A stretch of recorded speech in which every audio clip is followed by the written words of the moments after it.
On this week's FPL Happy Hour. But in the end, I went for Kane because I was scared. Scared as hell, yeah? Yeah, I was scared as hell.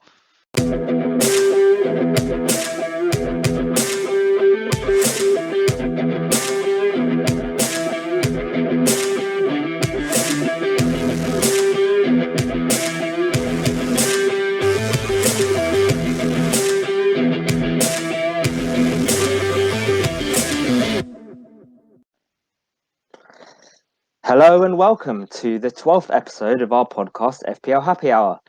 With me, Sham, otherwise known as FPL 2 Guys 1 Cup on Twitter. And myself, Rob, otherwise known as FPL Pounder. Rob, how are you, my friend? All good.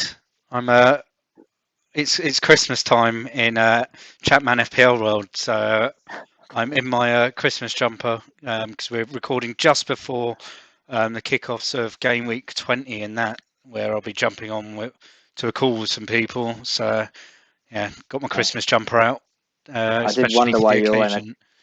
I did wonder why you were wearing a Christmas jumper in March, to be fair.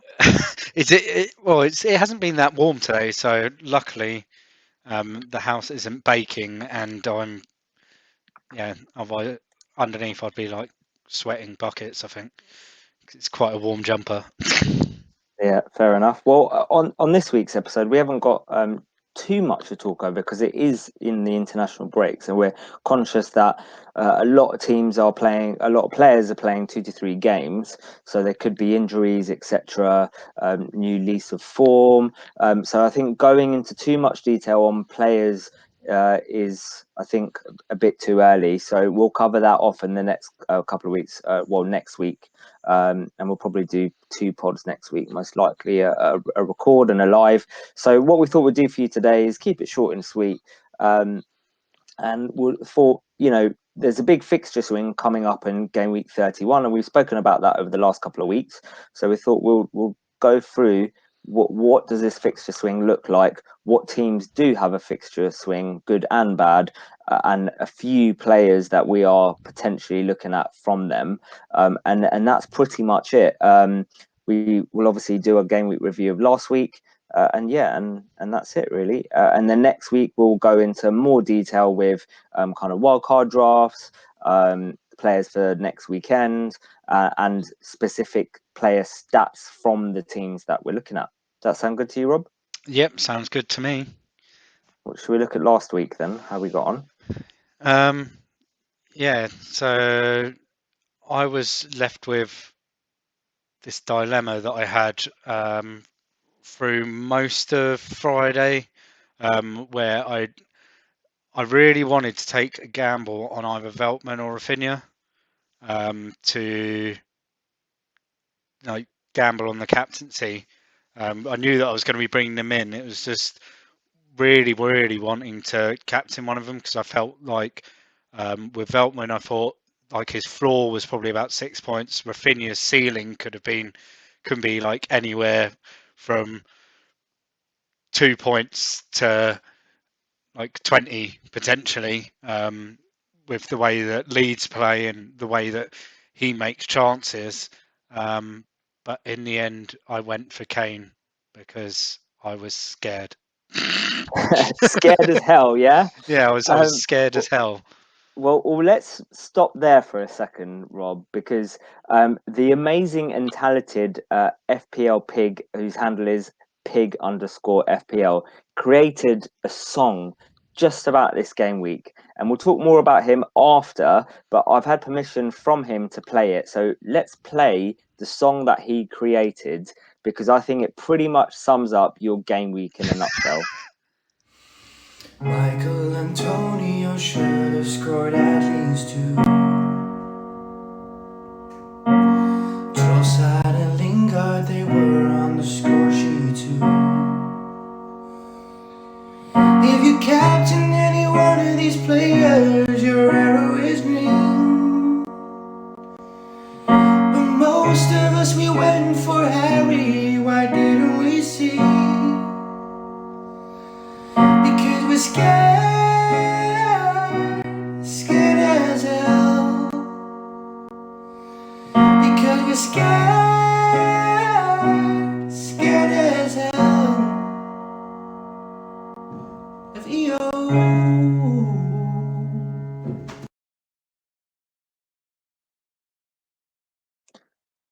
that was the amazing and talented pig_FPL. Please go and follow him. Yeah. He's a top bloke. I spoke to him, and I was just in awe when I listened to that, because his voice is just like unbelievable. Like I love that type of voice.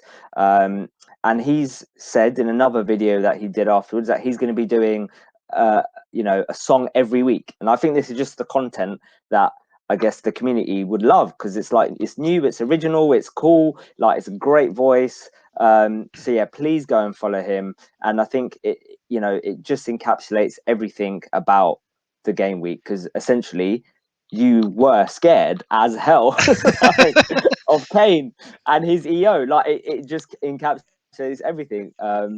Yeah. So yeah, thank you for letting us share that, FPL Pig. We really appreciate that, and I hope you guys enjoyed that. And yeah, go and follow him, please. Pig_FPL on Twitter. Go away and follow. Yeah, Right, go on, Rob. definitely. Carry on. So, but he turned you down for the duet, I'm guessing, for game week 30. Yeah. Yeah. To be fair, I think he would lose all his followers if he started to do a duet, because everyone would just go from "this is amazing" to "what the fuck is this." You could do a duet, and then I could come on with my trumpet as a trumpeter. I did see a follow-up video, actually. Someone, I think it was Matt FPL, and FPL Pig retweeted it as well. Someone tried to basically copy him, but it was obviously nowhere near as good. It was really funny. So if you haven't watched that, go and watch that one as well. That was quite funny. I don't know if you've seen that bit, Rob. Have you seen that one? No, I haven't. I'll have a look. I'll have a look later. Go on his page. It's quite funny. He even done the curtains as well with his hair. It's really quite funny. It's really funny. You should go and have a look. But yes, go on. Sorry, your game week. So anyway, yeah, I think I even sent you a message, didn't I, with Rafinha as the captain about half an hour before the deadline, an hour before the deadline, because I was thinking with Veltman, I thought that Rafinha with the ceiling was higher, so I was leaning more towards him. So in the end, it's only 1 point, right? Well, yeah, 2 points with the captaincy. Yeah. Like, it's not a huge difference. But basically, Rob, you ain't got no fucking balls, and that's why. If I had the big balls, then I would have captain Veltman, and I'd have been 6 points better off, and probably a lot better off with my rank. And everything else, like, I think everything kind of came true of what we said. Like, the Fulham Leeds game was it was almost that it looked like it was almost definitely going to be the most exciting until half time of the West Ham Arsenal game. Yeah, don't remind me. But yeah, and like, I thought the Brighton Newcastle game was great, albeit a bit lopsided and very one-way traffic. But I thought Brighton were just brilliant to watch. Graham Potter just had it like tactically nailed, how he was going to play, and Steve Bruce had no answer to him. And I mean, the fact that we're sitting at Wednesday now, so 4 days after the Brighton Newcastle game, and Bruce hasn't been sacked yet. I think Bruce is there till the end of the season. Like, it would have been the perfect opportunity on Sunday or Monday morning for Newcastle to have gone, right, let's bring someone in. We need someone to save us. And Rafa Benitez is sitting there going, I want to come back to the Premier League. And they had that opportunity, and they've chosen Steve Bruce over potentially Rafa Benitez, which is ridiculous, really. But all in all, reasonably good week. Finally broke into the top 100k. Just you gonna put the trumpet up? Is that how you do a trumpet? That sounded more like it was like a harpsichord. Like, you do a trumpet better than me. Go on, you. That's better. So yeah, my current rank is just inside the top 100k at 99,866. Nice. So yeah, I've reached the promised land, and now it's time to push on. Stay there.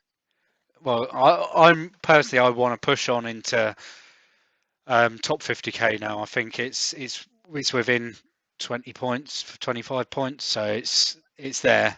It's just now getting the swinging fixtures right and getting my wild card right in 31, and yeah, just trying to get the right players in, to get the big hitters in as well. Because I think I'd want the likes of Bruno. That's why I've kept him. Kane, Son, De Bruyne, Salah, like all of them can return, but luckily most of them can return at different points, so there's good chances to chop and change between them, as well as um, like finding those value players that between now and the end of the season are gonna pick up like the slack, as it were. Um, Yeah. where that's where you're going to get your big moves up and down the rankings, aren't you? Yeah. So how did your week go? Yeah, mine was all right. Obviously, I went for the punt on Dunk. You know, I have to take it. 6 points. I have to take it. But to be honest with you, I am a bit disappointed because I was hoping for some attacking returns there as well. Especially when you see like Veltman got like 10 points or whatever. Um, I, I did think, should I take a punt on Lingard? Because I knew that he would score. Like I was confident that he would score. So I was like, well, why didn't I take a punt on Lingard? But Hmm. I think it's just, I guess, the part of me goes, well, if Dunk gets a goal and he scored the game before, that's a 15-pointer really, with the three bonus, etc. So that's why I kind of went there. Obviously, Son didn't play. Lookman got me 5 points. Rafinha, Kane, Bamford, and then the rest are pretty much the same as everyone else, like Safal and Dallas and Martinez. But Lingard and Dunk really the main kind of differentials for me. 58 points, up to 280k, so a nice green from 350. So yeah, not a bad, not a bad game week, not an amazing game week, but I would say it's okay. When you consider the FPL average is like 25, and I think you predicted like 26 and I predicted 21. 58 is a good score. Hmm.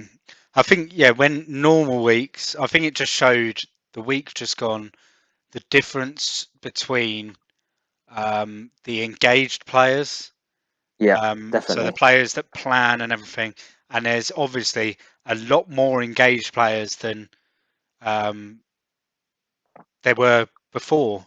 Like Yeah, it's like for me personally, like it took me um, like for of green arrows, it's like 11 green arrows in a row to get me to 150k. It's just taken me 4 game weeks to get down to below 100k, and that's with one really small red arrow to yeah, set me back.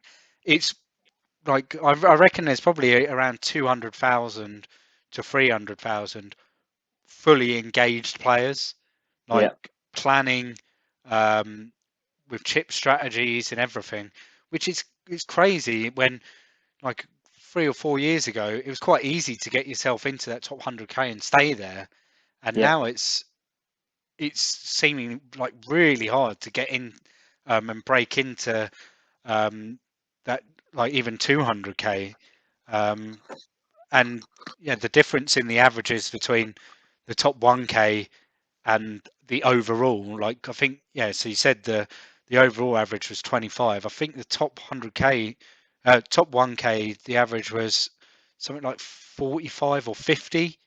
yeah. It just Shows you a big shows, difference. yeah, the difference in engagement. um, and I mean, like in my mini league where we have cups, I got drawn against the semi-final opponent that had 4 players this week. You fix, fix. um, well, and then on the other side of the draw, there was another guy with 4 players. So my opponent made 1 transfer, um, and then the other guy, he took a -20, and Jesus. but he still finished on 47 points, so Wow. 67 points with Fucking his hell. -20. I think free hitters definitely done well this week. Yeah, 100%. like free I've seen so hitters. many with like 70 plus. Yeah, because they would have had like you'd have gone Veltman, Dunk, Trossard, Trossard as Veltman, like Lingard. yeah. I think I probably would have had Lingard, Antonio, Trossard, Veltman, Dunk. Probably would have still gone with Kane, but then you'd gone Rafinha as well. Probably would have maybe had Bamford. Maybe not. You might have gone I Watkins saw a instead. lot of free hitters with Bamford on the bench and Bale starting. And then obviously Yeah, Bale didn't start right, and so they've got I think Bamford. because it worked out as well, and we discussed with Mark last week about with the free hit, there was just so much money to Yeah. use that you could afford to yeah have a player that's 9.6 million that is practically red flagged because of the way Mourinho spoke in the last week, but and go, well, I'm happy to have him there even if he doesn't play because I don't. It's not a money issue. Whereas Yeah. in previous years, when you're going to use your free hit, you're struggling to spend the money because you want to have all of those big hitters. But there wasn't. There was only Kane over 10 million. I think. Oh no, yeah. With Sun out, I think it was only Kane and Bale over 9 million this week. Yeah. So yeah, it made a huge difference. Right, so let's move on from game week 29. So as we discussed, we're going to go through a bit about the fixture swing. So you spoke earlier, Rob, about how, there's engaged managers and now coming up to the last kind of 9 game weeks of the season. I think this is where us wildcarders, people that kept the wildcard, will really benefit personally, I think, because there is a huge fixture swing for a number of teams. So let's go through what that fixture swing looks like, both good and bad. Yeah, let's go from there. So what's your kind of analysis on this fixture swing? I think instantly you can see. I mean, the graphic that I've brought up isn't great for seeing things in detail. But yeah, instantly you can see Chelsea. They start really well. They've got fixtures against Brighton, West Brom, Fulham. Who else? They got Palace in their next 4 or 5 games. So they've got some decent fixtures up in between game week 30 and 34, then 35. It gets tough for them. Well, 35, it gets tough for them into like the end of the season. So yeah, Chelsea definitely won, and I know we've spoken a bit about players like Mason Mount in recent weeks, where he's been performing well. One I'm watching at the moment, but I'm still finding it tricky, is Kai Havertz Yeah. playing in that false nine role. But I'm still concerned about this rotation in the Chelsea midfield. Like they've got so much talent in that midfield. It's very much like Man City, although Man City they've got those 1 or 2 players you can almost bank on playing, like De Bruyne, Gundogan. Like you can almost bank on them always playing. Whilst with Chelsea, there's not a particular player that you can say that. Mm-hmm. Do you think?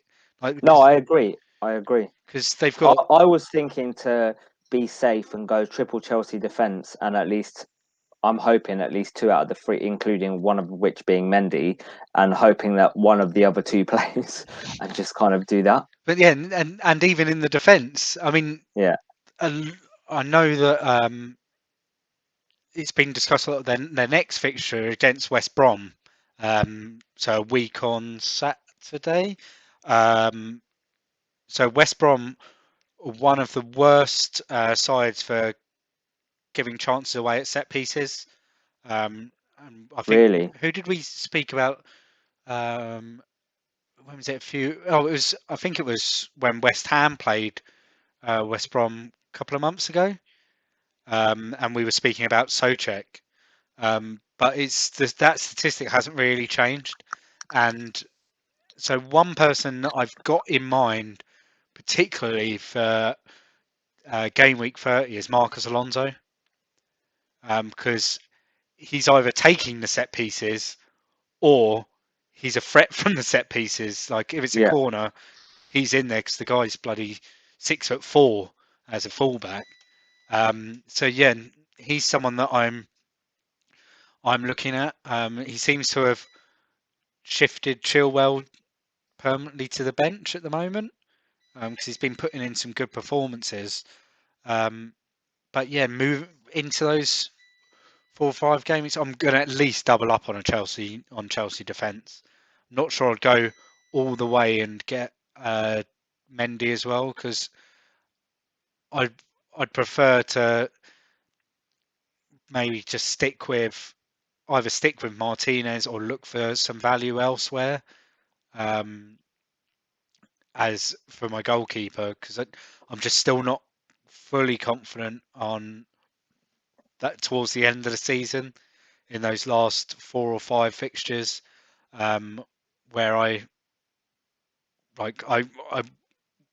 in my wild card I want one playing keeper and my other keeper is going to be probably Fraser Forster at 4 million. Yeah. So yeah, I want one keeper that's going to be almost guaranteeing me 3 to 5 or 6 points every week. I think for those that are on wildcard, one player from Chelsea that's got to be, I would say is not essential because I don't think you can say that is essential, but is got to be in your wildcard is Rudiger. Because of his value, and he is, I think, out of all the Chelsea outfield players, he's probably the most nailed out of all the outfield players. Yeah, he's kind of cemented it. He's got this newfound confidence, hasn't he, under Tuchel, Yeah. where he's been given. I think it's a trust thing. Like Tuchel said, "Look, I trust you," and it's kind of Rudiger's kind of gone. Oh, wait a minute! Someone actually believes in me and trusts me, and then Mhm. it's given him that confidence, isn't it, to put in performances, and then it's shown with how good Chelsea defended. I mean, we could even say like Chelsea have defended really well, but they don't scream goals, goals, goals. They're not like that free scoring Chelsea team they were No. 10 years ago, like where they'd win every game like 4, 5, 6-0. Mm. This team, it still looks like it's like very much we're gonna win 1-0 and we're happy to win 1-0 every game because that's what's going to get them Champions League football. So yeah, it's another reason why I'm like maybe looking towards defenders rather than their attack and midfield. Well, what's the next team? So next up, Wolves. So they've got the tricky game week 30 fixture. Or is it tricky now against West Ham? Yeah.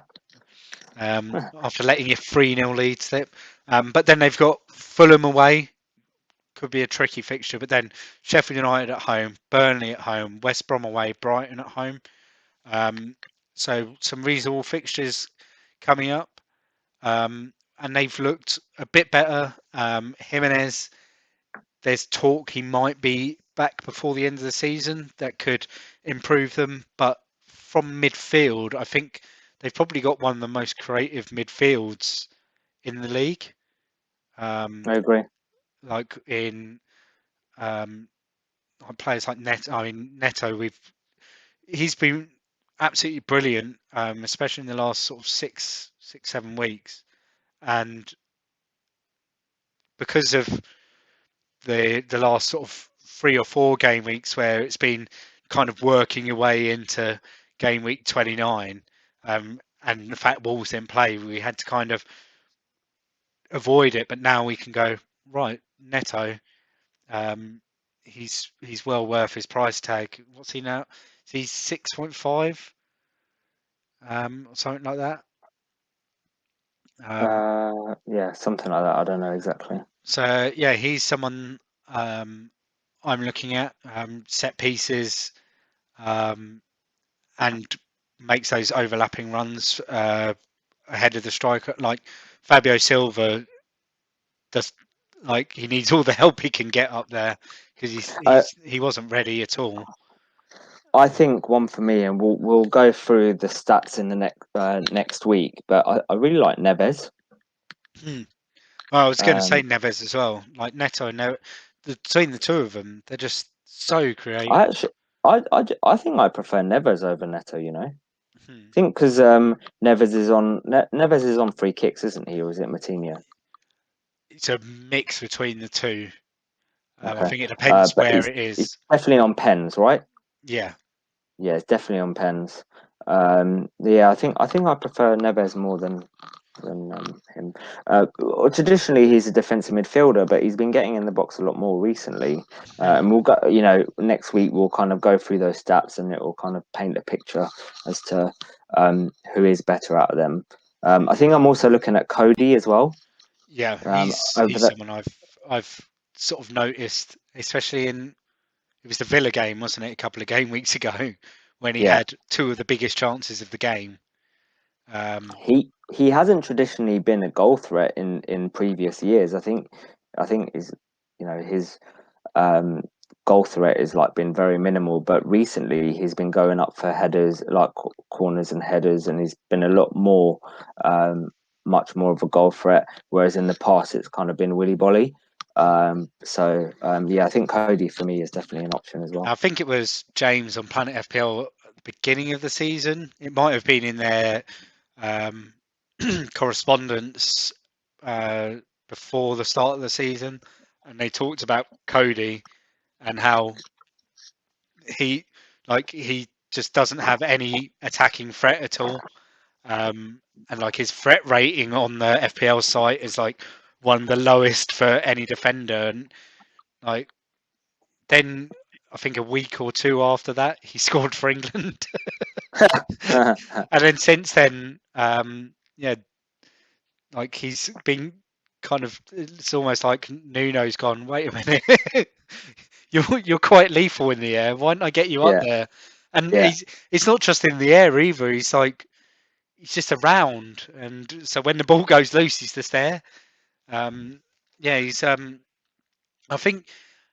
think he's got a goal or two in him in the next few weeks, especially like we just mentioned about Marcus Alonso against West Brom. But game week 34 when Wolves play West Brom, especially with the like set piece deliveries that the Wolves midfielders put in, yeah, Cody could be a great option there, and maybe a captain option if you wanted to go that far and take a little Well, gamble. we all know you're not going to do something like that. Oh no, I probably won't do that. I'll probably um, I don't know who I'll be captaining that week, but yeah, it's not going to be a Wolves player. No.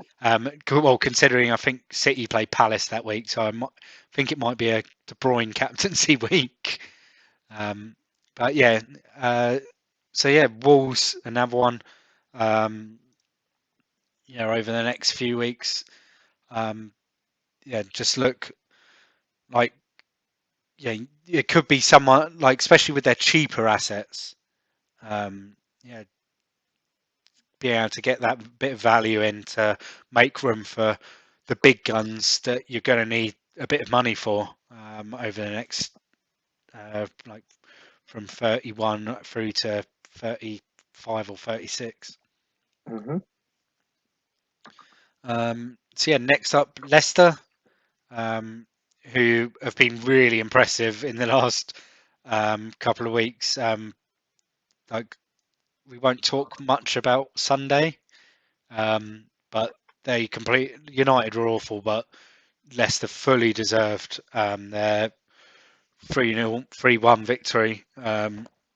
Yeah, the way they came out and played, Vardy dropping a bit deeper, but then also making those like overlapping runs past it, Iheanacho, to give some problems, and then Iheanacho is just torn it up in the last couple of weeks, like 5 goals in 2 games.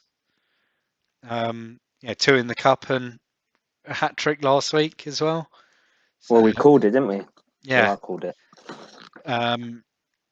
and he's less than 6 million. I'm thinking about doing Iheanacho and Vardy.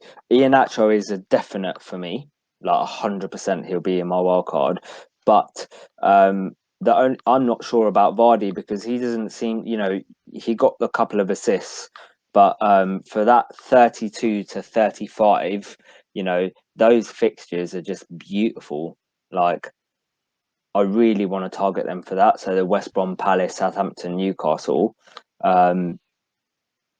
So that's why I'm thinking to do Vardy and Iheanacho for both of them. Yeah. But I'm not sure.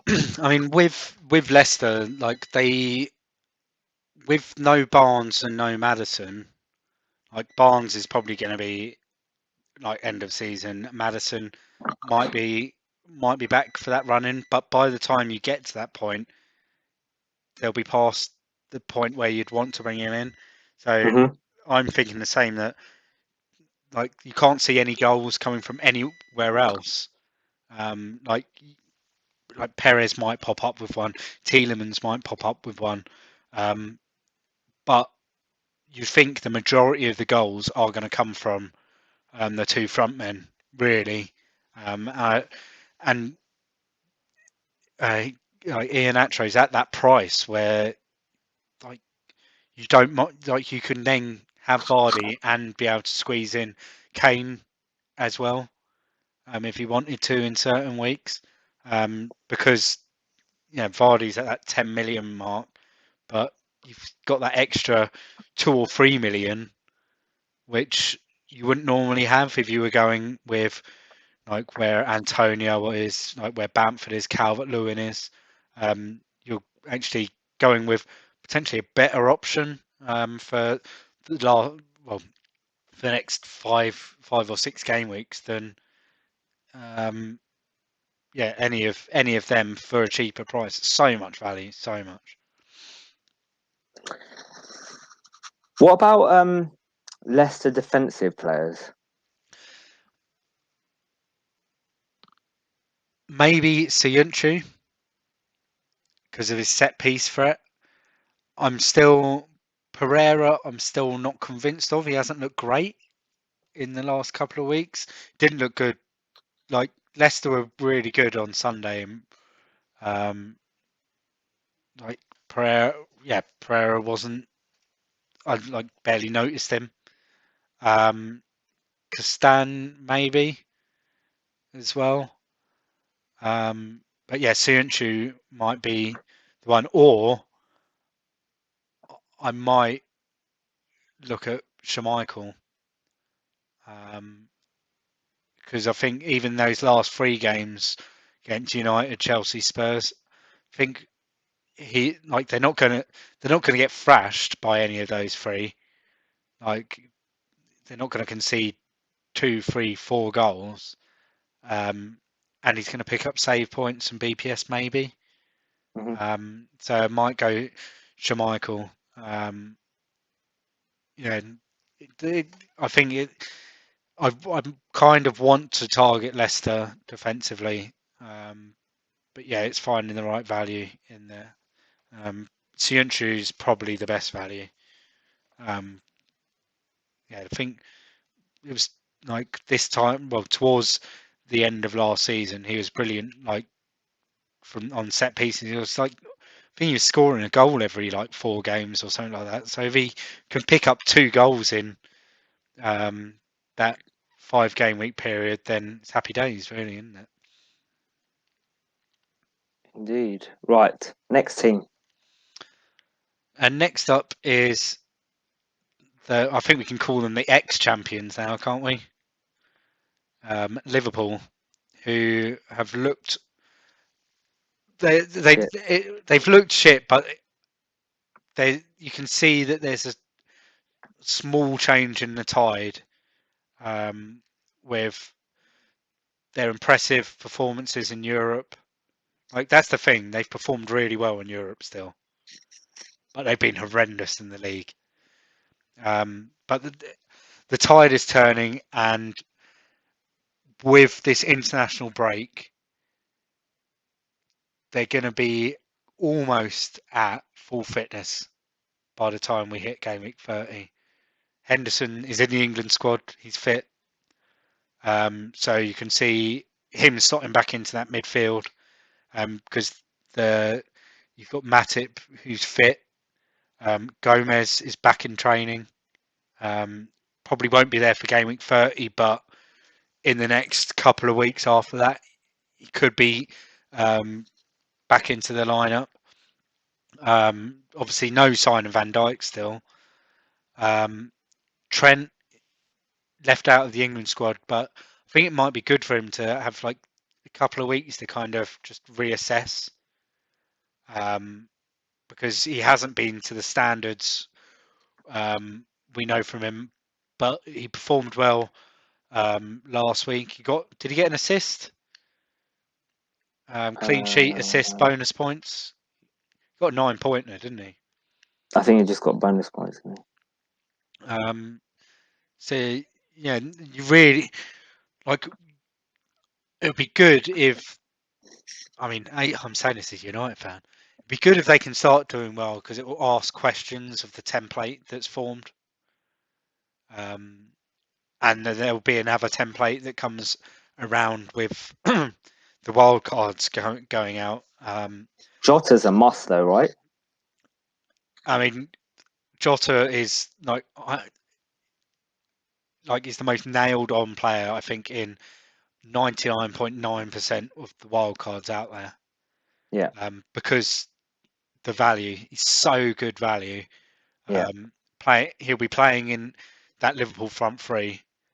They're a better team when he's in that front three. They're more fluid. They're quicker. And like we saw before he got his injury, he was picking up more returns than Salah and Mane. And like, there's nothing to say that would change.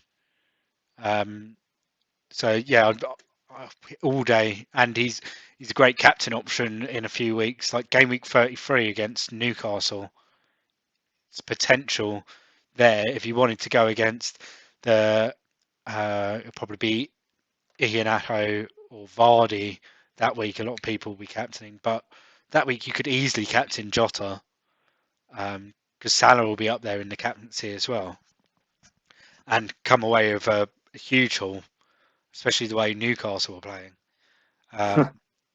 Yeah, and it's like, Mane this season, there hasn't been any value. Salah, yeah, I think he's still like third top point scorer for FPL this year, but It's mad to think that, right? Like, after the season that they've but had if and you think, how he's had.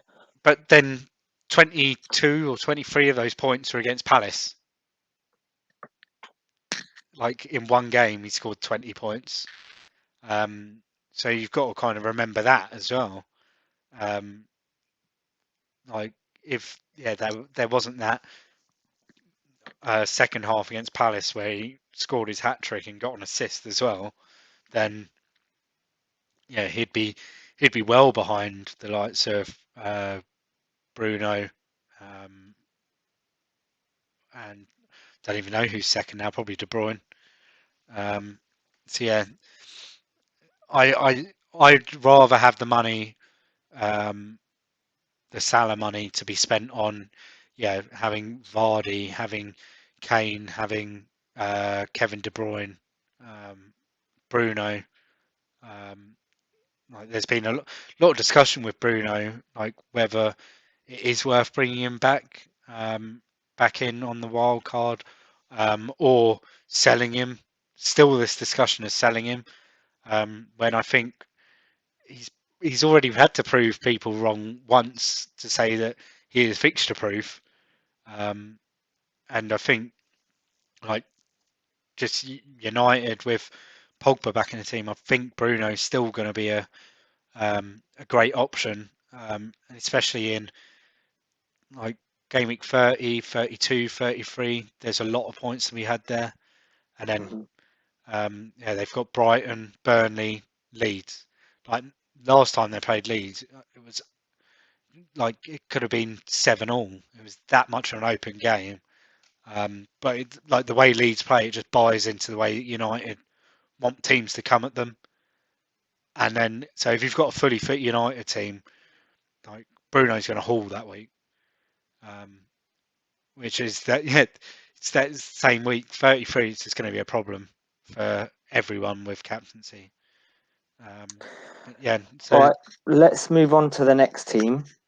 so I thought we could like we've spoken about some teams that are got this nice fixture run, and I thought it would be good just to talk about a couple of teams that the fixtures are sort of flipping the other way, where people have got maybe 2 or 3 assets from these teams, and maybe it's time to move them along potentially for some assets from the teams you've already spoken about. And the first one's Leeds, who like yeah they've still got the good fixture in game week 30 against Sheffield United, but then it's pretty horrific for them after that. They've got City in 31, Liverpool in 32, United in 33.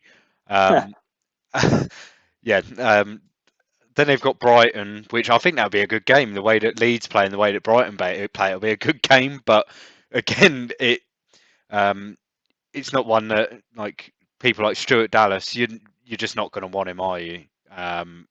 For They do have a nice fixture on to end the season, though, right? The yeah, last 5. yeah. So well, they have Brighton, then they've got Spurs. Like Spurs could be under new management by then.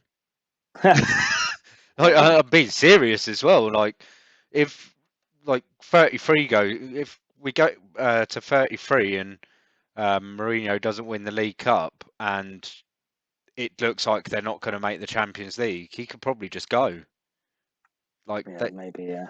they might just send him away and go, yeah, thanks very much. But yeah, and then so back to Leeds. Yeah, the last 3 they've got Burnley, Southampton, West Brom, but they could be really. I mean, not Southampton as so much, but that Burnley fixture could be tricky if Burnley is still down there. I'd expect West Brom to be down by game week 38. Like I think it's just a matter of time now for West Brom. But yeah, I can't see. I think Burnley and Southampton tricky games for them, especially if Southampton. We've seen them start to perform a bit better in the last couple of weeks, but if they suddenly have another dip in form like we saw through January and February, then they'll be right back in trouble again. Yeah.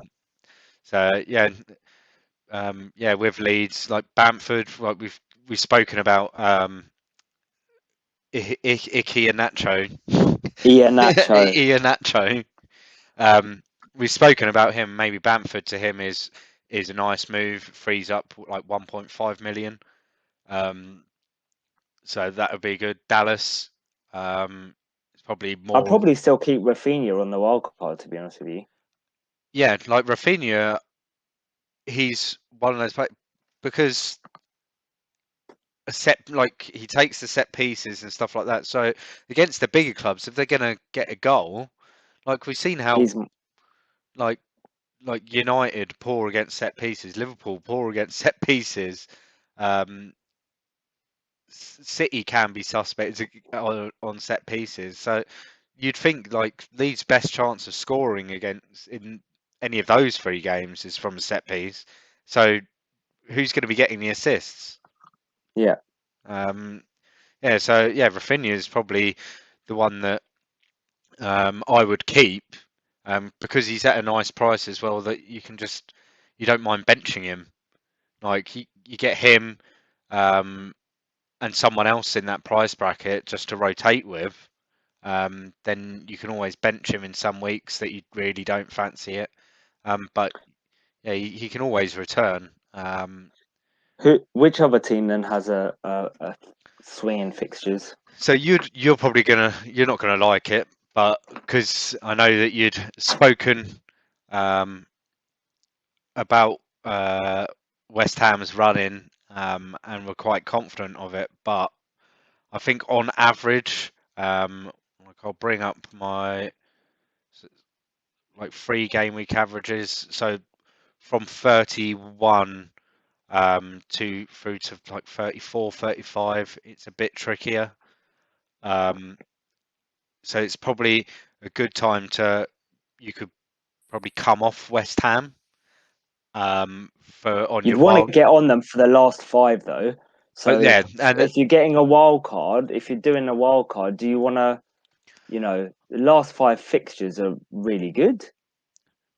what I'm thinking though is like you'd want your value players there, and so you'd probably go Souček, um, Lingard, Yeah, but they're easily accessible to get to.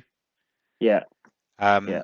like when you're talking about the sort of the 8.5 plus priced players, they're a bit trickier to get to, aren't they? You can't just like go right. I want this player. You've got to think about how you're going to get that player, how you're going to fund that move.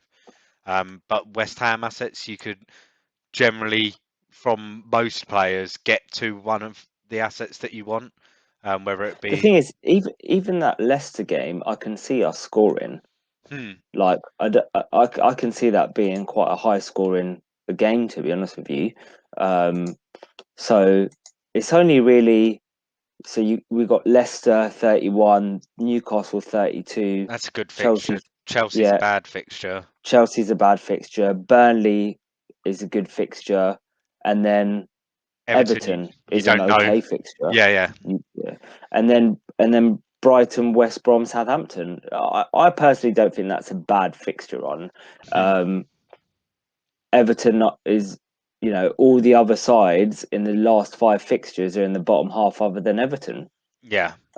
So, I don't necessarily think I wouldn't be, you know, I wouldn't be having no West Ham players in the wild card. I'll probably just have Lingard, to be honest with you, Hmm, and then in the last five fixtures maybe get one other in, maybe even like a Cresswell potentially in the last 5 game weeks. But yeah, I don't necessarily. It is a bit of a fixture swing, but I wouldn't necessarily say it's like massively bad. hmm. I mean, one thing I will definitely do. I think Soufal. I think if I want a West Ham defender now, it has to be Cresswell. Yeah, Um, definitely, I agree with that. because Agree with that. there are games in that run-in that you'd go, oh, I don't know whether that's a guarantee. Like, I wouldn't be over 60, 70% confident of a clean sheet.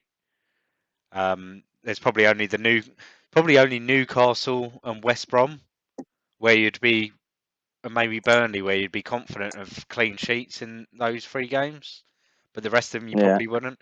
So you want to get someone that is going to give you something else, which Soufal, even though he makes so many runs bombing forward, um, but yeah, he doesn't have that quality that Cresswell has on the other side, does he?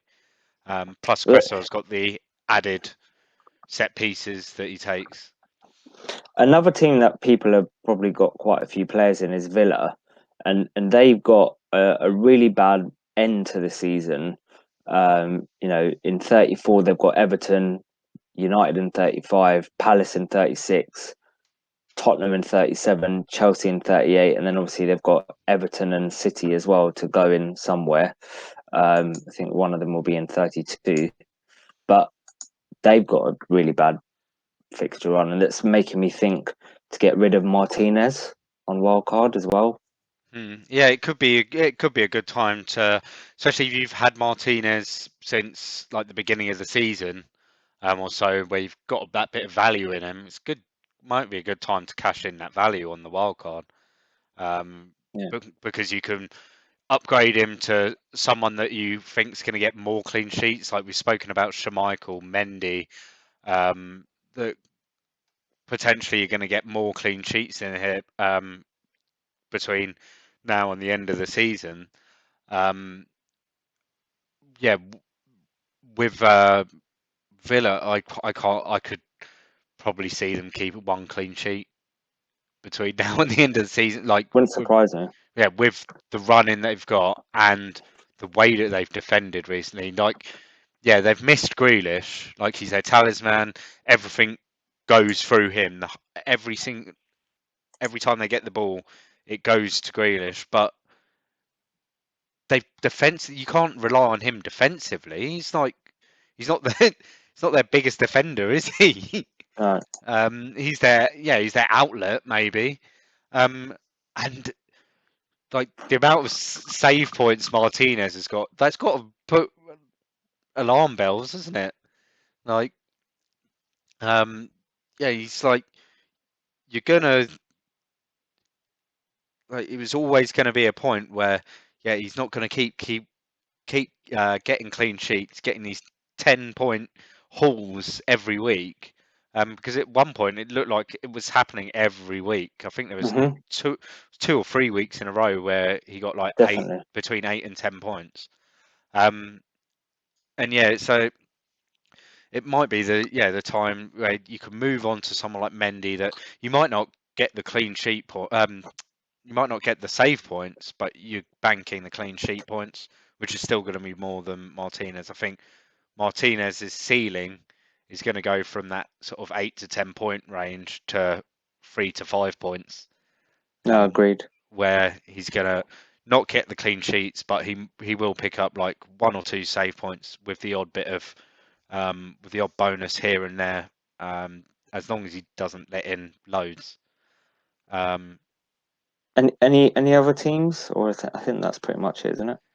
Yeah, I mean, Arsenal, it's okay, but I don't think Well, Arteta. I think they've got personally. I think they've got a really good run between 31 and 35, but it's just who to choose. Yeah, that's the thing. I wouldn't. I don't trust. I still don't trust their defense.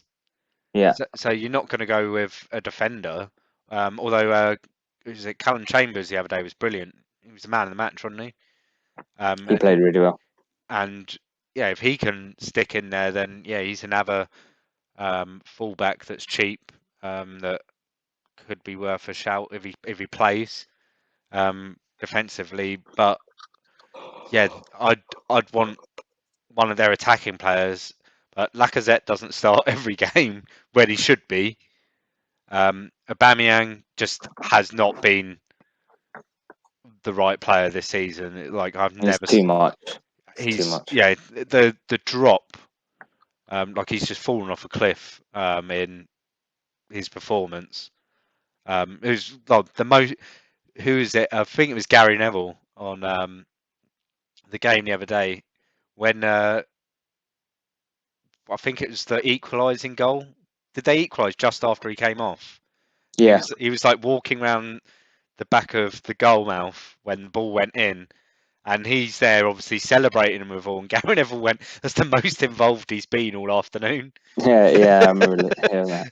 It's true. It was true. He was just absent from the game, and Arsenal looked a much better side once he went off.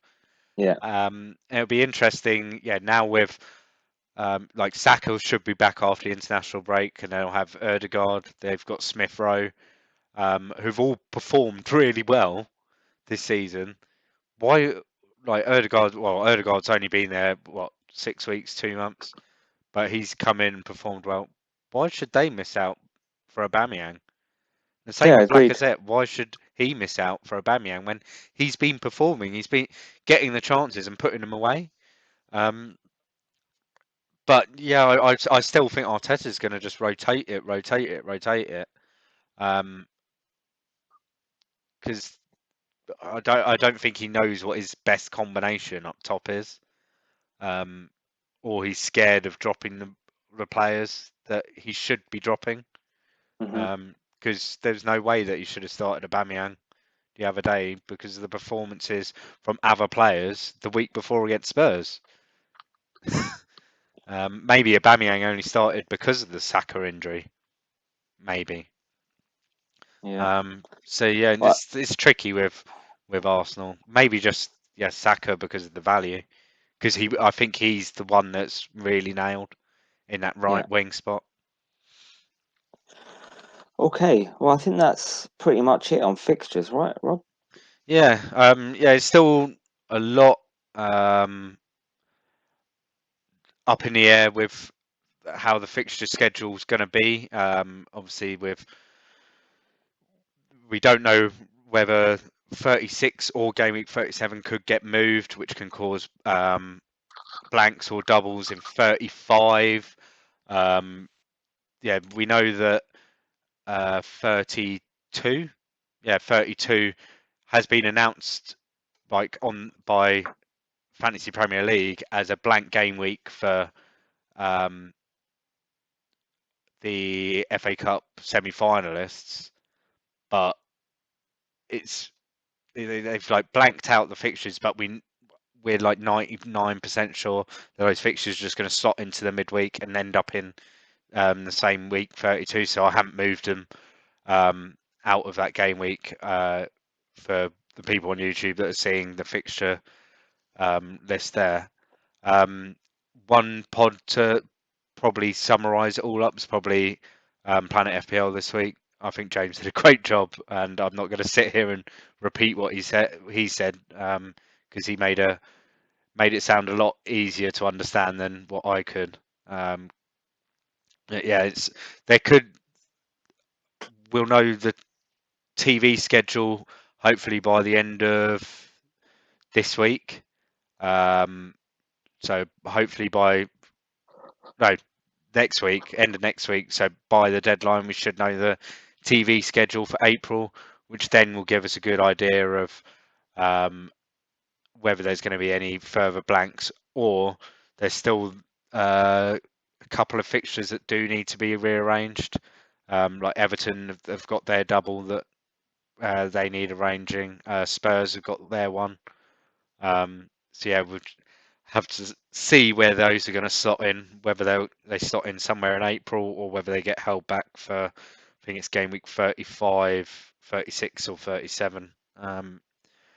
But yeah, hopefully we'll have some more info before we're pressing the wildcard button on game week 31. Indeed.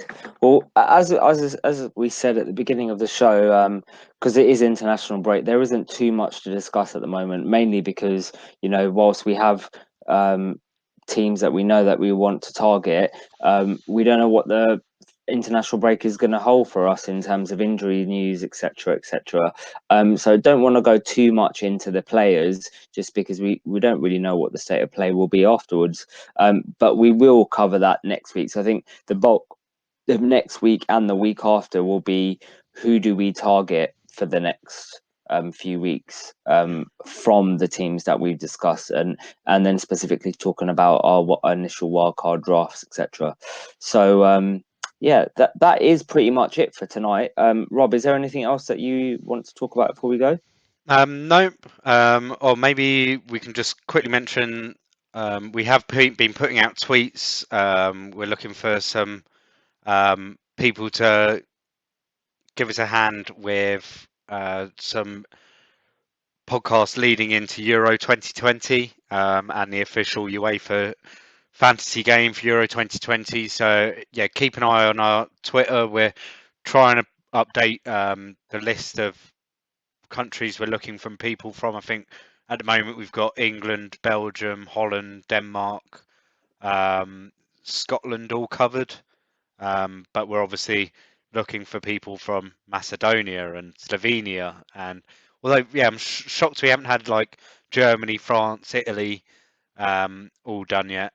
So yeah, if you're from one of those countries or if you know someone, please just get them to drop us a message or reply to one of the tweets going out about it. And yeah, it'd be great to get some different new people on in the build up to Euro 2020 to chat about their aims for their country, whether they think their nation has got a chance of winning the tournament, and potential fantasy assets from their country. It'd be great to hear who the fantasy asset for Macedonia is.